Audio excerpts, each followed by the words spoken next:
Forse non se l'aspettavano neppure loro. Dopo mesi di scioperi, manifestazioni, tavoli convocati e interrotti, una trattativa che anche stanotte ha rischiato fino all'ultimo di saltare, gli operai dell'Alcoa oggi hanno davvero qualcosa da festeggiare.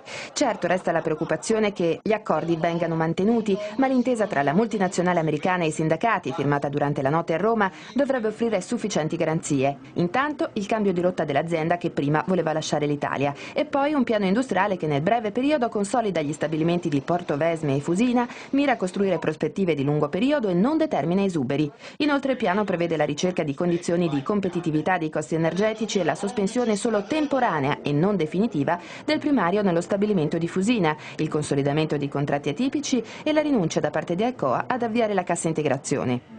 Ovviamente adesso la parola spetta alle tute blu che domani, nei turni mensa, saranno chiamate a esprimere il loro parere sull'accordo. Intanto, per un'avvertenza che si chiude bene, altre rimangono aperte. L'incontro a Roma tra il governo e l'Aramco, che ha ritirato la sua proposta d'acquisto di Vinyls, è slittato a data da destinarsi e oggi c'è un nuovo tavolo per trovare una soluzione alla crisi della nuova Pansac, che vede a rischio oltre 500 posti di lavoro. All'inizio di questa crisi abbiamo perso 107.000 posti di lavoro, questo a dimostrazione del fatto che la crisi ha pesato anche nel nostro Veneto che non conosceva la disoccupazione.